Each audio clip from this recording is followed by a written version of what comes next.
کیا آپ جانتے ہیں کہ شکارپور کسی زمانے میں ایشیا کا سب سے بڑا تجارتی مرکز تھا؟ اس شہر کو پیرس کیوں کہا جاتا ہے؟ اس کے بازاروں میں کیا خاص بات ہے؟ شکارپور کی ابتر حالت کیوں ہوئی؟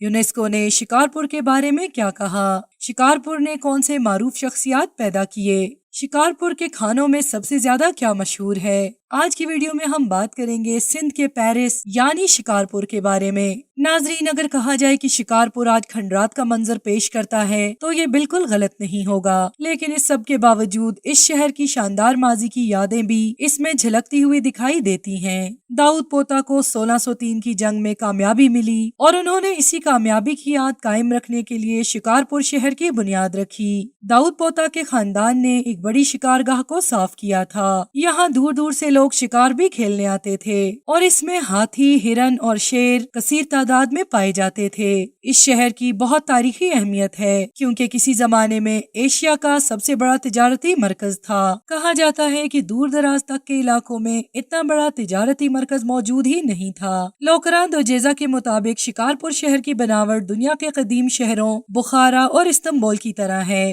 جیسے ان شہروں میں بازار دھوپ اور بارش سے بچنے کے لیے ڈھکے ہوئے تھے، اسی طرح شکارپور کے بازار بھی دھوپ اور بارش سے بچنے کے لیے ڈھکے ہوئے تھے۔ انہی قدیم شہروں کی طرح شکارپور میں بھی ایک قلعہ تھا جس کے 8 دروازے تھے اور ان پر تالے لگے ہوئے تھے۔ شکارپور میں قدیم وقت میں لائبریریز، تھیٹر اور بہت بہترین درسگاہیں موجود تھی، اسی لیے اس شہر کو شہر علم بھی کہا جاتا ہے۔ سندھ حکومت نے 1998 میں اس شہر کو تاریخی ورثہ قرار دیا اور اس کے علاوہ یونیسکو نے بھی شکارپور کی 1203 عمارتوں کو ثقافتی ورثہ قرار دیا، اور اس کے باوجود اس ثقافتی ورثے کی 300 تاریخی عمارتیں نہ صرف مٹا دی گئیں بلکہ ان کے تاریخی دروازے بھی نیلام ہو گئے۔ شکارپور نہ صرف تاریخی لحاظ سے ایک بڑا بے مثال شہر ہے بلکہ اس سے تعلق رکھنے والے لوگ بھی بہت کمال کے ہیں۔ شکارپور سے معروف قانون دان A.K. بروہی تعلق رکھتے تھے۔ اس کے علاوہ برائے صغیر کی پہلی لیڈی ڈاکٹر سارا صدیقی بھی شکارپور سے ہی تعلق رکھتی ہیں۔ سندھ کی جدید شاعری کے امام شیخ ایاز کا تعلق بھی شکارپور سے ہی ہے۔ اگر آپ نے شکارپور کا اچار اور مربع نہیں کھایا تو آپ نے کچھ نہیں کھایا، کیونکہ ان کا اچار ابھی تک پورے سندھ میں بہت مشہور ہے اور یہ بہت زیادہ لذیذ ہے۔ دیوان کا کلفہ اور لاریب سے بنی ہوئی مٹھائی کی بات ہی اور ہے، لیکن افسوس کے ساتھ کہنا پڑتا ہے کہ حکومت اس شہر کے تاریخی حیثیت کو برقرار نہ رکھ سکی اور نہ ہی اسے مثالی شہر بنانے کے لیے کچھ کیا گیا۔